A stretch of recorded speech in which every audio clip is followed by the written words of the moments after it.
How can you change your life? People live in this world according to their minds.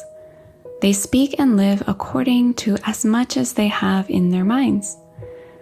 The mind is formed by the habits that one is born with at birth, along with the karma formed during one's life lived.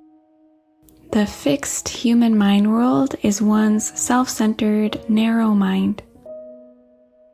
One needs to completely destroy his false mind world in order to change to the mind of the living God of this great universe. Therefore, you can live an improved life because you will know the principles of the world and have wisdom.